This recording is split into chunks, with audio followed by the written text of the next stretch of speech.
Soy Fernando Díaz Villanueva. Hoy es 1 de agosto de 2021 y esto es La Contracrónica.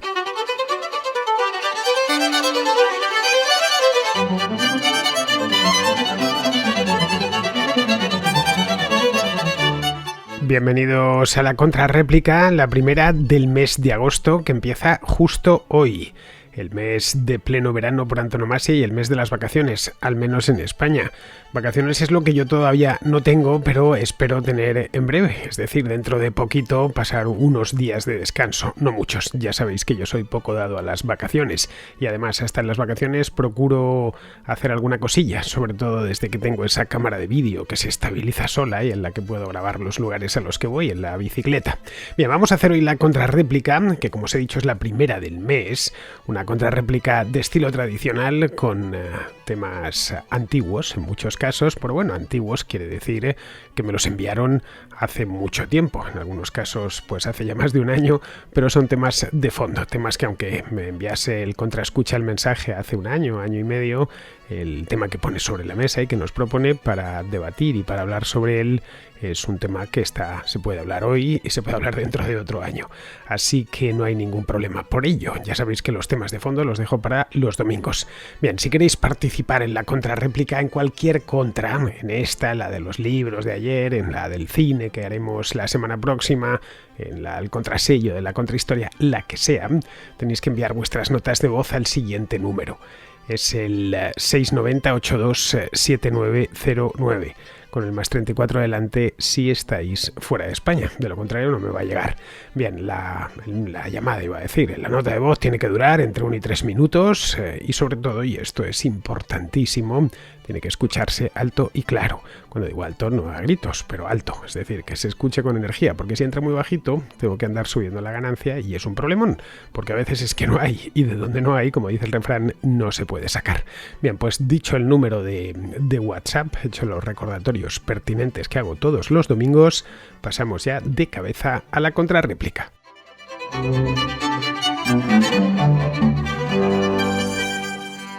Empezamos esta contrarréplica con Manuel, que está en Dublín y que nos hace una reflexión sobre Irlanda y la competencia fiscal. Empecé a ver tu programa hace meses y la verdad me gusta mucho y estoy enganchado a la contracrónica y sobre todo a la contrahistoria. Me encanta y estoy intentando verme todos los capítulos, que aún me quedan unos cuantos.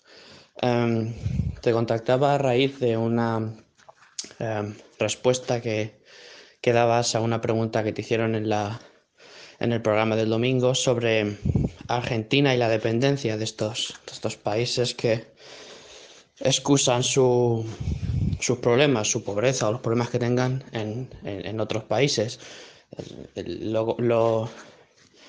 Lo resumías o puntualizabas que eso se debía a un chivo expiatorio, ¿no? Es la excusa de tenemos problemas y la culpa es de otro. Estoy totalmente de acuerdo con esa reflexión y me parece muy acertada, pero yo creo que va más allá y quería comentarte a ver si veías a bien profundizar un poco sobre ese tema.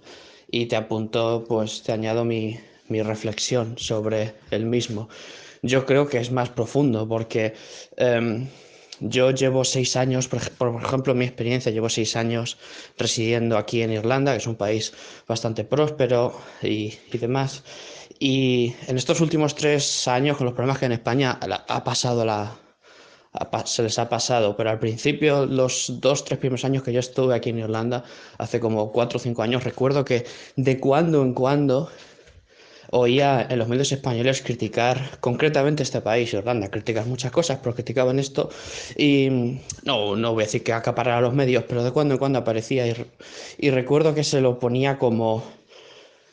llegó a decirse incluso que hacían competencia desleal, ¿no? Es que tienen unos impuestos muy bajos y se están yendo todas las tecnológicas para allá.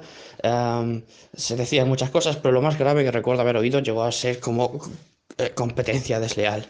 Y dices, claro, Pero de qué, pero no, ¿me podéis usted explicar eso un poco mejor? O sea, se está quejando de que a ese país le va bien, pues no se queje, haga lo mismo que está haciendo él, ¿no? Si dice, oh, es que a esa gente le va bien con lo que está haciendo, me indigna. No, no te indignes, haz lo mismo, las narices, no tienes por qué, no tienes por qué copiar todo lo que hacen, pero bueno, aquellas cosas que estén haciendo bien, pues toma nota en lugar de quejarte.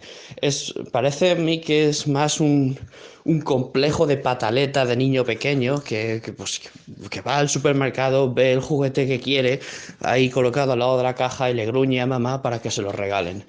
Em, pero no es solamente una cosa de intelectuales y de gente debatiendo en la televisión. Me indigna porque eso es algo que he visto incluso aquí en Irlanda, en compañeros hispanohablantes, en gente que vive aquí también, que hay muchísima gente, sobre todo entre españoles y argentinos. Casi nunca se lo he visto a un venezolano, pero mucho entre españoles y argentinos. Una vez aquí, indignarse de que Irlanda no es España o no es Argentina. Tipo, joder, es que tengo que ir al médico y tengo que pagar 50 euros por la consulta. Bueno, es que estás pagando 100 euros de impuestos a lo sumo. O sea, tienes un trabajo que llamaríamos de baja cualificación, cobras 2.100 euros brutos y apenas te estás quitando 100 o 150. Pon las cosas en orden en tu cabeza y dime por qué va a tener que el médico a mirarte por amor al arte. Un saludo y muchas gracias por el programa. Pues sí, efectivamente, Manuel, así es. Es habitual que a los países que tienen una fiscalidad más laxa, no digamos sin impuestos, porque no existe ningún país en el mundo que no tenga impuestos. Los impuestos son una maldición que padecemos todos los seres humanos, en mayor o en menor medida. En los países europeos es más bien en mayor que en menor medida. Pero bueno, a los que tienen una fiscalía más laxa, es decir, que tienen unos impuestos algo más bajos que sus vecinos, se les acusa siempre de competencia desleal, es decir, de estar haciendo dumping. Lo habréis escuchado muchísimas veces. Este argumento incluso lo alargan más y lo estiran como un chicle. Y en España, donde las comunidades autónomas tienen una capacidad fiscal pequeñita, pero que algunas aprovechan, como es el caso de la Comunidad de Madrid, también le acusan de competencia desleal y de hacer dumping fiscal. Lo habréis escuchado un montón de veces. Bien, que eso lo digan los gobiernos o quienes les sirven desde los medios de comunicación, bien, tiene razón de ser, porque es que les están pisando la manguera y es normal que se duelan y que se quejen públicamente. Es decir, ven cómo atraen contribuyentes esos países como Irlanda, que es donde estás tú, y no pueden decir aquello de, pero claro, es que se van allí esos contribuyentes que son siempre grandes empresas. Por supuesto, nunca se plantean que se van allí pequeñas empresas que están empezando porque tienen un ambiente mucho mejor. Bien, siempre dicen lo mismo, son grandes contribuyentes, pero claro, se van allí porque allí no tienen problemas con los impuestos, pero no tienen servicios públicos o son muy malos, las carreteras son también malísimas, los trenes impuntuales, y te acuchillan según sales a la calle. Nada que ver con nuestro país, en el que los servicios son extraordinarios, las carreteras estupendas y los trenes salen a su hora. Bueno, eso es cierto, en España los trenes salen a su hora. Y por supuesto las calles son seguras, lo cual también es cierto. Bien, con Irlanda o con Luxemburgo o con Holanda o con Suiza, que son los 3 países de bajos impuestos en Europa occidental por lo menos, son los 4 países por antonomasia de bajos impuestos, de impuestos más bajos que sus vecinos. Si preguntamos a un suizo o a un irlandés o a un holandés, te dirá que de impuestos bajos nada. Aquí cada uno ve la guerra según le está yendo personalmente. Pero bueno, visto desde España, desde Francia, desde Alemania, pues claro, los impuestos en Luxemburgo son algo más bajos o en la propia Irlanda. Entonces, claro, con estos países que son muy cercanos, que cualquier español, el que más y el que menos, pues ha pasado alguna vez en su vida por Holanda o por Irlanda o por Suiza, pues claro, estos no te pueden decir que no tienen servicios públicos o que son muy malos.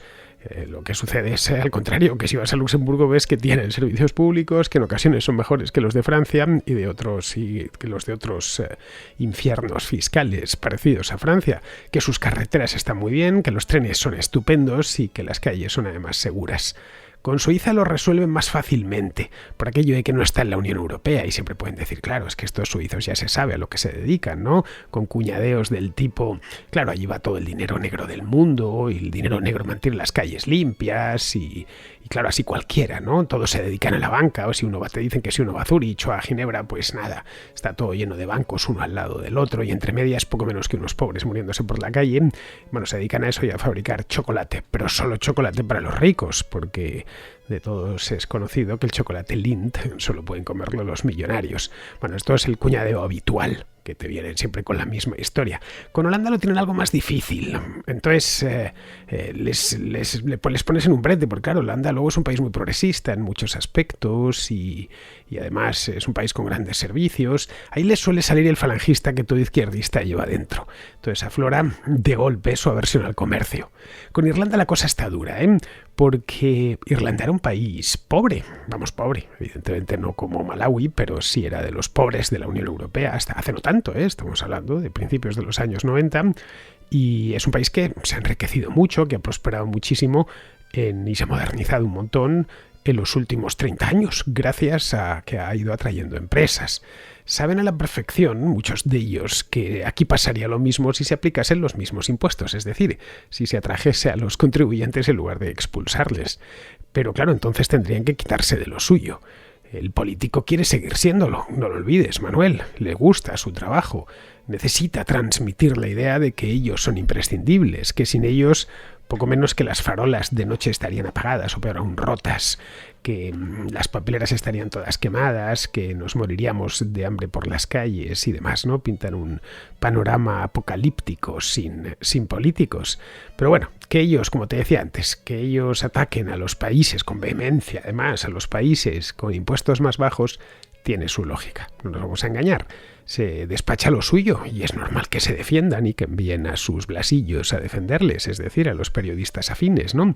A mí lo que me maravilla es ver cómo se apuntan a esto, a esa juerga, se apuntan sus votantes, a quienes a la mayor parte de ellos les saquean a impuestos y luego se ríen en su cara cuando tienen que prestarles servicios públicos.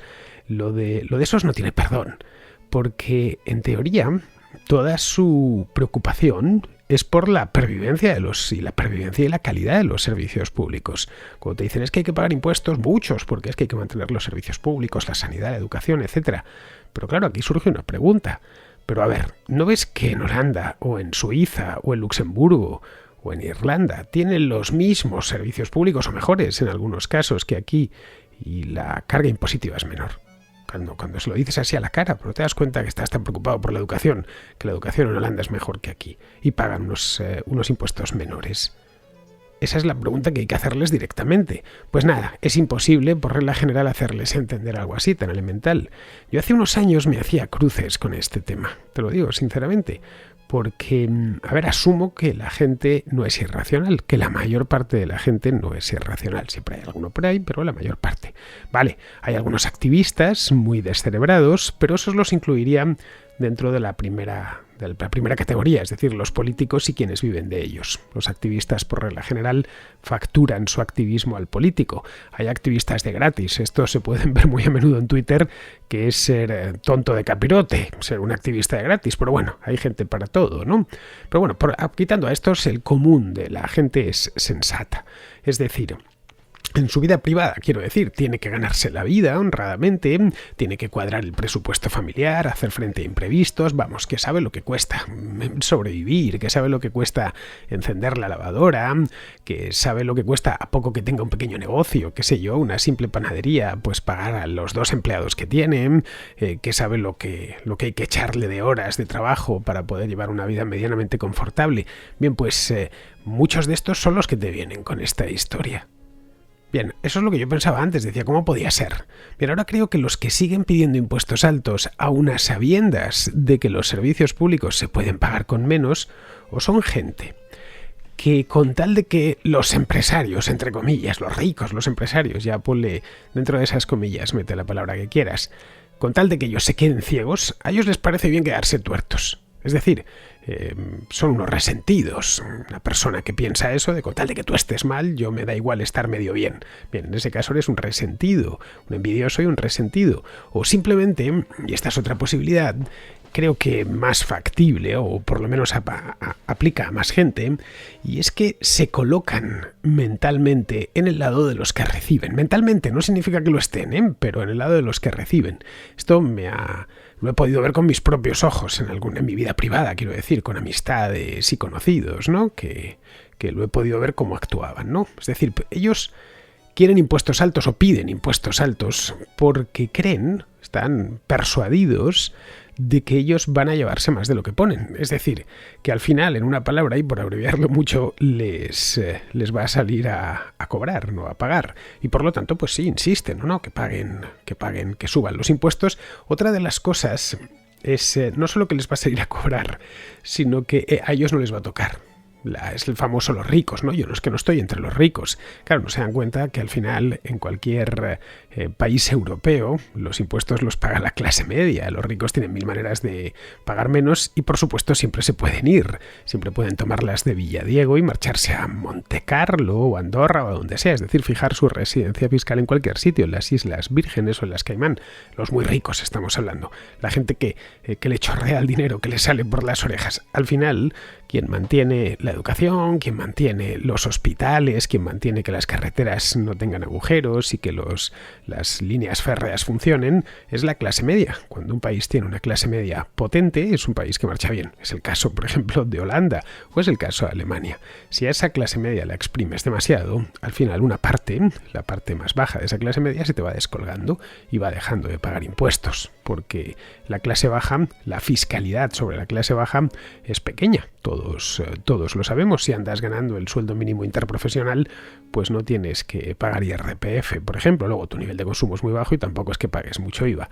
Así que la idea que tienen es esa, que siempre hay alguien más rico y ese alguien más rico es el que tiene que pagar. Aunque su riqueza se sustancie en que estén ganando, no sé, 600 euros al año más que ellos, pues bien, ese ya es un rico y por supuesto tiene que apechugar con unos impuestos mucho más altos. Yo creo que la cosa, Manuel, y ya con esto termino, va por ahí.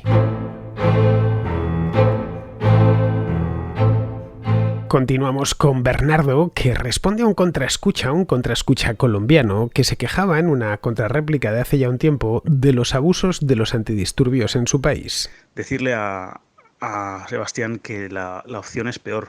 Es decir, es mejor una unidad preparada y entrenada para el uso de los medios antidisturbios, y créeme que se les insiste en la psicología, en el tratamiento de las masas.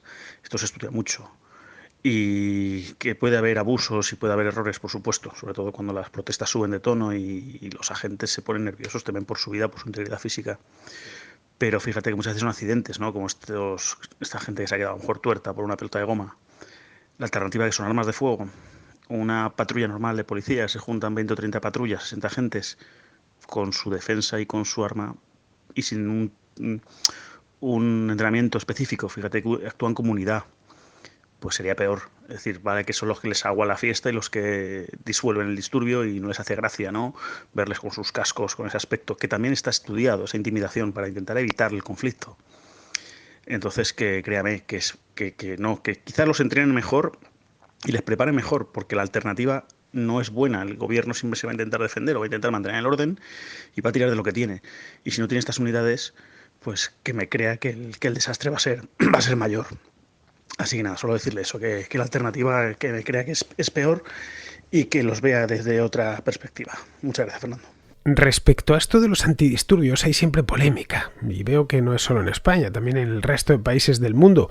De hecho, llegaron a hacer una serie que no he visto, no sé qué tal estará, que se titula así, Antidisturbios. Y la verdad es que no entiendo muy bien por qué hay tanta polémica siempre justo con este cuerpo. En España los antidisturbios son gente muy profesional. A ver, y no hablo por hablar, los he visto trabajar muy de cerca. por mi trabajo de periodista he tenido que cubrir muchas manifestaciones a lo largo de mi carrera, un montón de ellas, huelgas generales, de todo. Yo ya tengo una edad y llevo muchos años en este oficio y además que cuando he cubierto manifestaciones las he cubierto como periodista gráfico, es decir, sacando fotos que no puedes hacer la crónica desde el hotel ni desde un banco sentado en un parque a 3 kilómetros de donde está teniendo lugar la manifestación. No, el gráfico tiene que estar ahí porque tienes que llevarte la fotografía. Bien, pues en esas manifestaciones en muchos casos degeneraron en disturbios y he podido ver a lo largo de los últimos 20 años con qué frialdad actuaban cuando les estaban arrojando de todo. Pero de todo, sillas, ladrillos, en fin, todo lo que tuviesen a mano. Piedras, por supuesto. Adoquines pocos porque, claro, las ciudades ya no están adoquinadas, llevan asfalto. Entiendo que en el año 1968 pues les tirasen adoquines. Bien, este es un trabajo, por lo que yo he podido ver con mis propios ojos, francamente complicado, porque se lleva a cabo bajo mucha tensión y tienen que tomar decisiones en décimas de segundo. Tomar decisiones rápidas, definitivas, además, es pego o no pego, cargo o no cargo, en muy poco tiempo y sometidos a tensión, es decir, que no las toman en frío. Evidentemente se equivocan, porque son seres humanos, y no digo yo que en ocasiones, si están rodeados y perciben peligro cierto, sacudan más de la cuenta. Pero claro, antes de eso, antes de pasar al juicio, hay que ponerse en su piel. Eso siempre hay que hacerlo con todo el mundo, hay que tratar de empatizar. ¿Qué haríamos cualquiera de nosotros? Esta es la pregunta. ¿Qué haríamos cualquiera de nosotros en plena calle, bajo una lluvia de piedras, ante gente que quiere hacerte daño? Que quiere hacerte daño, que te lo está haciendo en ese momento. No es que te lo haya dicho, te voy a matar. No. Que está tirándote piedras y todo lo que tiene a mano. Bien, esa es la pregunta que debemos hacernos. En una ocasión pude ver, esto es real, cómo arrastraban primero y molían a palos después a un agente antidisturbios de la Policía Nacional en la glorieta de Neptuno, aquí cerca de mi casa, en aquellas manifestaciones de rodea al Congreso de hace ya unos años. Vamos, creo que cualquiera que vea eso con sus propios ojos a solo unos metros es capaz de empatizar, ya digo, de tratar de meterse en la piel de aquel hombre. Como es lógico, si se cometen abusos, y a veces se cometen por parte de los antidisturbios, o de cualquier otra unidad de policía, que parece ser que los únicos que pueden cometer abusos policiales son los antidisturbios, y no es así. Bien, pues en ese caso es denunciable y por supuesto hay que denunciarlo. Pero claro, el problema es que de los que están continuamente denunciando abusos es que esos abusos hoy quedan grabados. Razón por la cual los antidisturbios se cuidan mucho. Es perfectamente razonable. Si yo fuese antidisturbios y sé que hay cámaras por todos los lados, hace 30 años pues no era así. Las cámaras eran las de los fotógrafos de prensa y pare usted de contar. Hoy hay decenas, en una manifestación miles de cámaras de alta definición con sensores hipersensibles que fotografían hasta de noche y que hacen vídeos. Así que cuentan con ello la policía, que hoy están sometidos al escrutinio de miles de ojos electrónicos. Hay teléfonos con cámara en cada esquina. Los propios manifestantes además lo graban todo y luego lo suben a las redes sociales. Muchas veces retransmiten las manifestaciones en directo a través de las redes sociales, incluidas sus propias salvajadas, por cierto. Si todas las manifestaciones fueran pacíficas, que es lo que deberían ser, uno tiene derecho a manifestarse, solo faltaba, lo que no tiene derecho es a romper el mobiliario urbano o a quemar los contenedores de basura y cosas así. Eso no hay ningún derecho que asista a eso, a hacer esas salvajadas por la calle. Bien, si fuesen pacíficas no habría necesidad del cuerpo de antidisturbios, punto, no hay mucho más que hablar. Es un cuerpo que ejerce una violencia reactiva, porque a nadie le gusta que le peguen, y además su obligación es velar por el orden público. Es decir, que si alguien se ha puesto, como suele ser habitual en las manifestaciones cuando degeneran, se ha puesto a incendiar contenedores o a volcar coches en mitad de la calzada, pues a ese tipo hay que pararle para que ponga su actitud. Por las buenas me temo que no va a ser posible, así que hay que hacerlo por las malas, y ahí es donde está este cuerpo de la policía. Bien, vamos ahora con Ramón, que es de México y que se pregunta por la ideología de género. Tengo poco tiempo de estar escuchando tu programa. Yo tengo una inquietud. Estoy viendo que este fenómeno de lo que son lo políticamente correcto, propiciado por políticos de izquierda, de tendencia de izquierda, ideología de género, feministas radicales y toda la gama de guerreros de la justicia social que andan escandalizando las redes, ¿no? Que andan clamando por una supuesta justicia social, andan clamando por cambiar de ideología, por ejemplo, a nuestros niños, haciéndoles creer que no existen los sexos, por ejemplo, el género, cuando la evidencia biológica dice otra cosa, o las mujeres clamando por ciertos derechos que de por sí ya tienen, y ya no quiero profundizar mucho en eso, no quiero hacer muy largo este audio, y nos están bombardeando mucho con esas ideologías que la verdad es que ya cansan a la mayoría de las personas, haciendo creer que los hombres, por el simple hecho de ser hombres, somos malditos, vamos a decir, somos asesinos potenciales, violadores potenciales, y que vamos a matar a las mujeres solo por el simple hecho de ser mujeres, lo cual es absolutamente ridículo. Temas de la negación de la presunción de inocencia, lo que acaba de pasar con la manada de Aranda, que a mi punto de vista estaba muy parcializado hacia favoreciendo a la supuesta víctima, cuando yo creo que un juicio no debería de creerse ni a la supuesta víctima ni al supuesto acusado, debería ser totalmente imparcial, pero vemos que no está sucediendo eso. Se está criminalizando mucho al varón, lo cual no me parece correcto. Estos movimientos que piden respeto, por ejemplo las feministas con sus arengas públicas que piden respeto pero no lo dan, agreden, por cierto. Yo quisiera preguntarte, Fernando, con todo este tema que ha causado mucho daño, no necesito profundizar mucho en cuál es la cuestión en que ha causado daño.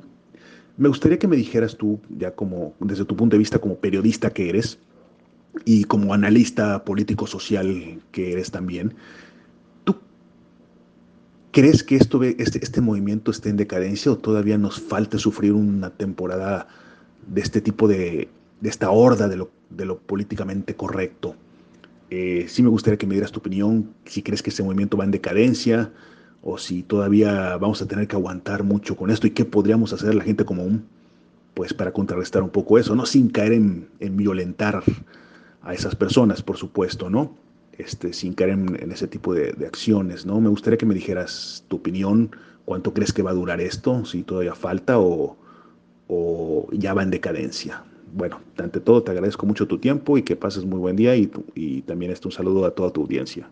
Bueno, Ramón, yo eso de ideología de género, que se utiliza muchísimo, yo no suelo emplearlo porque no consigo adivinar qué significa exactamente. Es una especie de cajón desastre en la que cabe un poco de todo. Esas ideologías posmodernas son esencialmente identitarismos. Cada grupo se escuda en una identidad, que puede ser de género o no. En Estados Unidos, por ejemplo, la identidad racial creo que tiene más fuerza y saca más gente a la calle que la de género, es decir, la de mujeres y hombres, ¿no? Y recuerda que en los últimos años hemos descubierto conceptos fascinantes, como hay uno que me hace mucha gracia, que es la gordofobia. Es decir, que han convertido en una identidad con intereses presuntamente comunes un hecho como puntual, como es el de tener algunos kilos de más, porque además ¿dónde empieza un gordo y dónde termina? Pues depende, ¿no?, del que mire. Para un anoréxico, un gordo es cualquier cosa, todos somos gordos. En cambio, para una persona normal, pues en función de qué es exactamente un gordo. Bueno, pues han creado la famosa gordofobia de la que los periódicos escriben continuamente.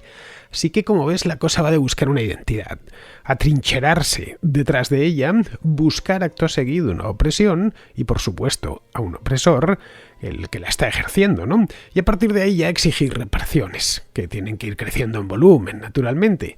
A las reparaciones siempre se exige a la misma identidad. Ellos han construido la identidad del enemigo también, el que por supuesto comparte intereses, ¿no? Que es la identidad malvada por antonomasia.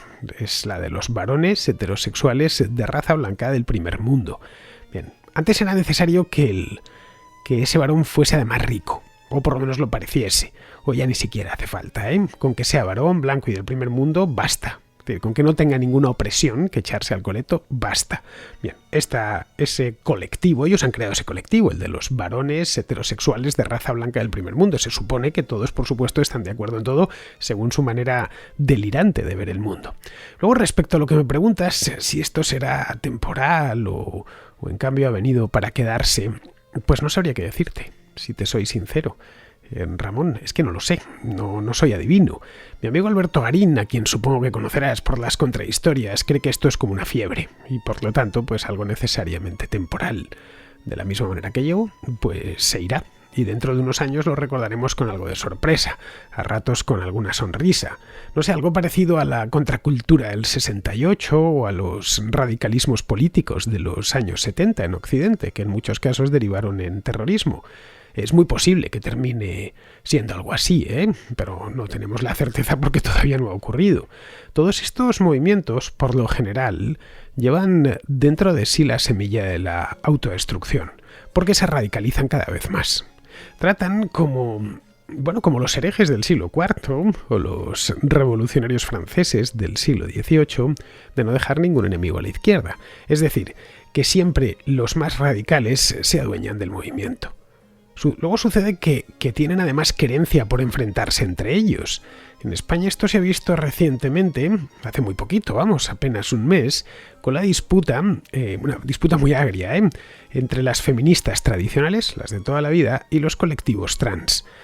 Que han llegado a las manos y todo, en alguna manifestación con motivo de la ley trans que aprobaron hace poco. Puedes buscarlas por YouTube y verás cómo se llegan incluso a pegar físicamente, estoy hablando, no verbalmente. Bien, estos enfrentamientos entre colectivos identitarios se pudieron también ver el año pasado en Estados Unidos, cuando les dio por tirar estatuas de europeos, como los conquistadores o los colonizadores. Al final ya se les fue la cabeza y empezaron a tirar estatuas hasta de filósofos. Pero cuando empezaron a tirar estatuas de europeos, los de Black Lives Matter, bien, en una de ellas, una de estas manifestaciones, iban a tirar, no recuerdo dónde, creo que era en Los Ángeles o por ahí, iban a tirar la estatua de Cristóbal Colón, que claro, era italiano, y cuando se disponían a ella aparecieron unos italoamericanos, bastante fornidos, por cierto, parecían sacados de la serie de Los Soprano, con un palo en la mano para impedirlo. Evidentemente no se atrevieron cuando vieron a esos tipos tan grandes con el palo en la mano. Claro, a fin de cuentas, tanto vale el orgullo del afroamericano como el orgullo del italoamericano. Las cadenas de televisión dieron unas cuantas imágenes y claro, muchos santones de las universidades yanquis pues no se lo terminaban de explicar, este enfrentamiento entre dos minorías, ¿no? Así que es posible que todo se les acabe por ahí, entre radicalismo propio y enfrentamientos abiertos, con otros grupos también muy radicalizados. De ahí que muchos hablan de las luchas, así, de manera en plural, de manera general. Es decir, que todo es la misma lucha contra el capitalismo blanco y heterosexual que adopta diferentes formas. La realidad es que, y esto es lo que aprendemos de la historia, es que cuando fracturas la sociedad en colectivos tan dispares, surgen diferencias, continuas además, y conflictos de intereses. Cualquiera que milite en un partido de izquierda o haya estado en una asociación progresista o en un sindicato, lo ha visto con sus propios ojos. En la propia izquierda española se está empezando a abrir una división muy pronunciada de un tiempo a esta parte entre los que defienden lo que denominan la diversidad, ¿no? Es que nosotros somos los diversos y defendemos la diversidad, y los que dicen que el sujeto revolucionario son los pobres, cualquier pobre, sin importar si es blanco, varón y heterosexual. Bien, seguimos con Javier, que tiene una duda sobre anarquismo y liberalismo. Una duda muy corta y que te puede molestar, pero realmente no la llego a entender. ¿Cuál es la frontera entre un anarquista y un liberal? En el sentido de que, tal y como lo veo, son dos sistemas. Ya sé que consideras que el liberal no es una ideología, en el que prima lo individual frente a lo colectivo, al Estado. Pues ni idea, Javier. Yo no me obsesiono con esas cosas. Tienes en la red un montón de predicadores y arbitristas que se dedican a estas cosas. Yo no pertenezco a esa tribu, así que busca por ahí y encontrarás a unos cuantos que tratan estos asuntos de liberalismo, anarquismo y demás. A mí esta manía con las etiquetas, esta verdadera obsesión con las etiquetas, es un tema que por un lado me aburre, por otro me parece que no lleva a ninguna parte. Y por último, me parece un síntoma inequívoco de algún tipo de trastorno mental, así que no te puedo ayudar. Busca por ahí y encontrarás la respuesta, o las respuestas, porque cada uno de los santones, estos que te digo que pululan por internet, tiene su propia respuesta, tiene su propia verdad. Bien, vamos ahora con José Manuel de Barcelona. Vamos y terminamos, porque acabo de echar un vistazo así de reojo al reloj del programa y veo que ya me estoy pasando. Bien, vamos con José Manuel de Barcelona, que nos comparte una interesante reflexión sobre la aversión al riesgo. Me gustaría compartir una reflexión acerca de la mentalidad de mi país, España, pero que por desgracia creo que muchos argentinos, ecuatorianos, peruanos o de cualquier otro país hispanohablante se pueden sentir identificados. Es una mentalidad bastante tóxica respecto a la inversión, a las empresas y al riesgo, que explica en gran parte la situación en que nos encontramos en cuestiones como desempleo, progreso, sueldos, etc. He trabajado 36 años en una entidad bancaria catalana. Hace 2 años que estoy prejubilado y en los últimos años de mi trayectoria laboral era subdirector de una sucursal y concretamente era gestor de banca personal, lo cual implicaba gestionar una cartera de clientes con un saldo superior a 100.000 euros cada uno. Mi cartera se componía de unos 400 clientes. Eso significa que en una sucursal de tamaño medio de una zona de clase media de Barcelona había por lo menos 400 personas solamente en mi banco que tenían 100.000 euros. Aproximadamente un 10% de esos clientes eran empresarios pequeños y medianos. El 90% restante eran cuadros intermedios de grandes empresas, funcionarios más o menos bien pagados, familias que dedican a ahorrar gran parte de sus ingresos, pensionistas con la vivienda pagada que llevan 40 años ahorrando, profesionales liberales que se ganan bien la vida, en fin, la casuística es muy variada. El denominador común de todos ellos es que ninguno estaba dispuesto a arriesgar un solo euro en montar un negocio, ni siquiera en invertir dinero en negocios que ya están en marcha y ya son rentables.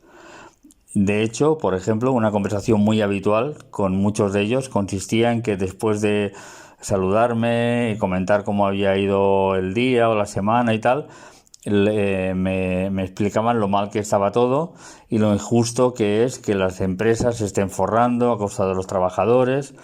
Después de eso, era muy normal que yo les propusiera invertir, por ejemplo, en fondos de inversión gestionados de forma activa y que diversifican en grandes empresas europeas, americanas o de países emergentes. Y la respuesta más habitual era no, ni hablar. Eso es muy arriesgado. Ya sabes que yo no quiero perder ni un euro. Búscame algo seguro. En resumen, la inmensa mayoría de ahorradores de nuestro país prefiere tener su dinero a buen recaudo en una cuenta corriente, aunque sea a rentabilidad cero, antes que la incertidumbre de los mercados. Que los riesgos los corran otros. Esa mentalidad es la que explica, en parte, que en Estados Unidos, Alemania, Irlanda, Reino Unido tengan pleno empleo, mientras que en España tenemos la segunda tasa de paro más alta de Occidente, en dura pugna con Grecia, que es otro paraíso también para las empresas, irónicamente. Yo personalmente, José Manuel, creo que lo del desempleo va más por la legislación laboral que por los problemas de inversión, ¿eh? Te lo digo porque, aunque no inviertan los de aquí, sí que vienen a invertir los de fuera, así que inversión no es lo que falta. Especialmente cuando la economía marcha bien y se puede hacer dinero, y en un país como España en el que la moneda desde hace ya un par de décadas es el euro, es decir, es la misma moneda que en Alemania o que en Bélgica o que en Holanda. Lo que comentas de la aversión al riesgo de cualquier modo es muy cierto, pero eso creo que se ve más en la afición desmedida de los españoles por los bienes raíces y el modo en el que desconfían de las finanzas.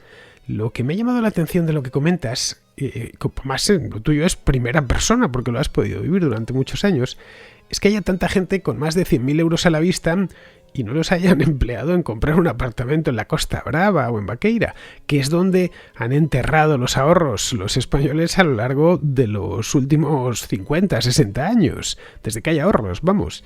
Casi todos a los que les preguntas, y esta pregunta la he hecho muchas veces, claro, pues lo tradicional, ¿no? Estás cenando con unos amigos y les preguntas, ¿qué haríais si mañana os tocase $500.000 en la lotería? O, qué sé yo, hicieseis dinero con una empresa, que de pronto os vieseis con mucho dinero, en poco tiempo, en relativamente poco tiempo. Bien, la mayor parte te dicen que se comprarían una casa, un apartamentito, por aquello de que eso guarda el valor y además siempre lo pueden poner en alquiler.